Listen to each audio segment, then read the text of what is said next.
शब्दांश जो किसी धातु, संज्ञा, सर्वनाम आदि के अंत में जुड़कर उसके अर्थ में परिवर्तन करते हैं, प्रत्यय कहलाते हैं।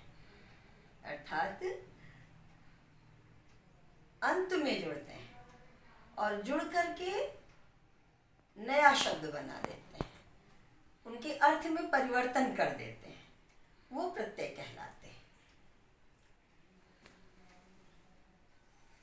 मैं प्रत्यय पर चर्चा करने से पहले आपको ये स्पष्ट करूंगी कि हिंदी के प्रत्यय में और संस्कृत के प्रत्यय में अंतर है, लेकिन अपने एक सुधी पाठक सदस्य के आग्रह पर मैं संस्कृत के सुबंत और तिगंत प्रत्यय पर ये वीडियो बना रही हूँ।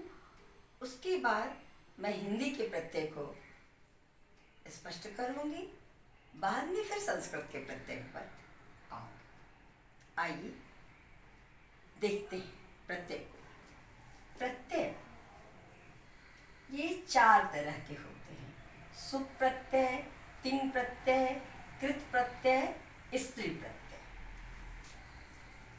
सुप प्रत्यय, सुप प्रत्यय के लिए महर्षि पाणिनि ने एक सूत्र दिया है।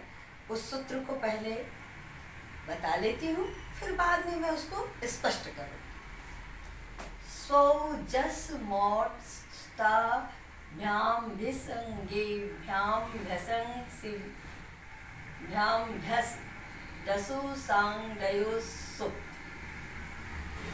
तो सुप प्रत्यय में ये जो सुप है, इससे सुप नहीं बना है, बल्कि स्वौ जस में यहाँ सु है, उस सु और प को लेकर के सुप बना है।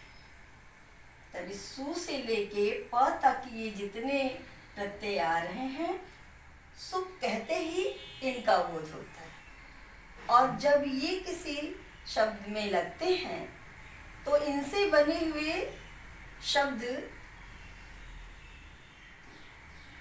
सुबंत कहलाते हैं। अभी मैं रूप का वो दिखा के आपको स्पष्ट करूँगी। बस आप ये समझिए कि सुप जिसके अंत में लगता है वहाँ सुप प्रत्यय होता है, और उससे निर्मित जो शब्द होते हैं उसे सुबंत कहते हैं। इसी तरह है तिंग, तिंग प्रत्यय।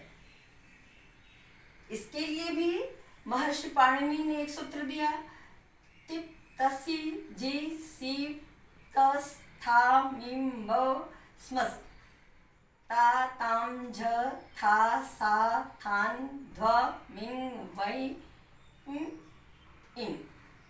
तो ये ती से लेकर के अंगा तक ये जो प्रत्यय हैं वो तिंग प्रत्यय कहलाते हैं, और इनसे बने हुए सब तिगंत कहलाएंगे, तिगंत प्रत्यय कहलाएंगे, तिगंत कहलाएंगे।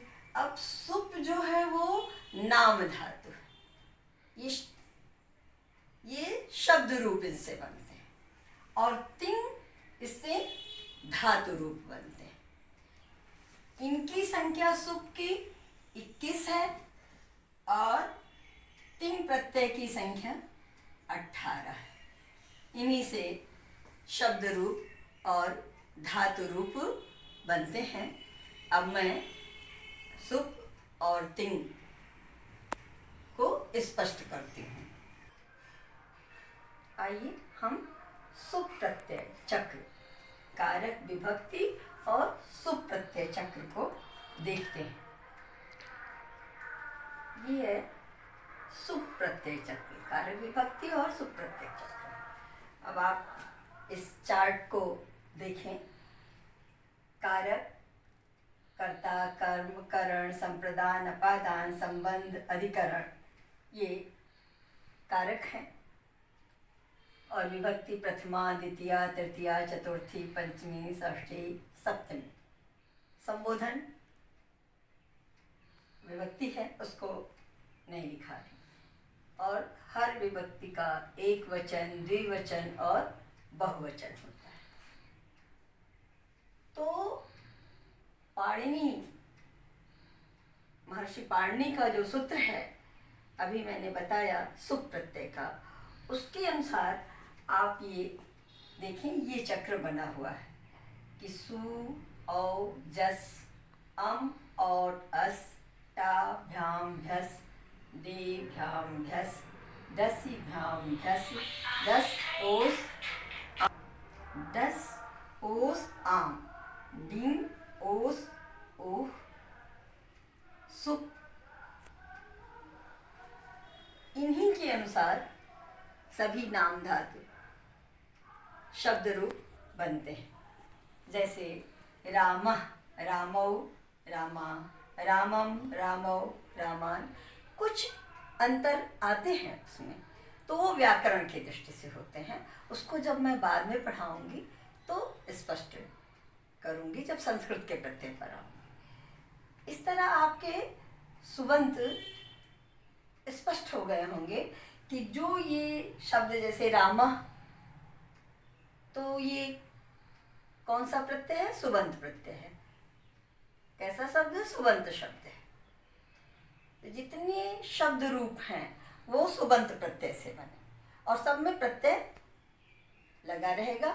थोड़ा कहीं व्यस ऐसा आएगा तो वो व्याकरण के दृष्टि से परिवर्तन होता है, उसको बाद के वीडियो में। अब मैं ये आप देखिए कि ये 21 हैं। अभी मैंने पीछे बताया कि इन प्रत्यय की संख्या, सुप प्रत्यय की संख्या 21 होती है, लेकिन विभक्तियां तो 24, संबोधन भी आएगा तो उसकी 3, 21 के बाद 22, 23, 24 आएगी। तो संबोधन में प्रथमा विभक्ति के अनुसार प्रत्यय लग जाता है। इस तरह से सुप में 21 प्रत्यय हैं और 24 विभक्तियों में वो लगता है। अब हम तिंग प्रत्यय को देखते हैं। अब हम तिंग प्रत्यय चक्र को देखते हैं। तिंग प्रत्यय चक्र को देखते हैं। तिंग प्रत्यय चक्र में पिछले सूत्र बताते समय मैंने बताया कि 18 हैं ये, इनकी संख्या 18 है। अब इसको हम इस चक्र के माध्यम से करते हैं, क्योंकि ये धातु के साथ लगते हैं। तिंग, ती और अंगमहीन का ग मिला के तिंग है, और ये धातु के साथ लगेगा। तो धातु दो तरह की है, परस्मैपदी और आत्मनेपदी। परस्मैपदी के 1, 2, 3, 4, 5, 6, 7, 8, 9 और 9 आत्मनेपदी के 18 प्रत्यय हैं ये। जैसे परस्मैपदी का देखिए, प्रथम पुरुष में तिप, तस, झी, मध्यम में सिप, थस, था, उत्तम पुरुष में मिप, वस, मस। अब इनसे व्याकरण से जोड़ करके गच्छति, गच्छतः, गच्छन्ति, गच्छसि, गच्छतः, गच्छत, गच्छामि, गच्छाव, गच्छामा, और लकार में इन्हीं के आधार पर रूप बनता है। आत्मनेपदी में भी 9 है, तह, अताम, झ, थास, आथाम, ध्वम, इट, वहिं, महिं। तो ये 9 है, और इन 9 को प्रत्यय को लगा करके आत्मनेपदी का रूप बनता है। तो इस तरह तिंग में 18 प्रत्यय हैं, और इन 18 प्रत्ययों को लगा करके परस्मैपदी और आत्मनेपदी रूप बनते हैं। अब ये परस्मैपदी, आत्मनेपदी क्या है, ये जब मैं संस्कृत के प्रत्यय पढ़ाऊंगी और उस व्याकरण पर आऊंगी तो मैं वीडियो बना के स्पष्ट करूंगी। आशा करती हूँ कि इस तरह सुबंत और तिगंत आपको स्पष्ट हो गया होगा कि सुप प्रत्यय से बने हुए उसको सुबंत कहते हैं, सुबंत प्रत्यय कहेंगे, उन शब्दों को सुबंत शब्द कहेंगे, और तिंग से जो बनेगा तो वो तिगंत कहलाएंगे। बाकी कृत प्रत्यय, स्त्री प्रत्यय और बाकी चीज़ें जब मैं संस्कृत व्याकरण पर आऊँगी तो स्पष्ट करूँगी। मुझे सुनने के लिए धन्यवाद।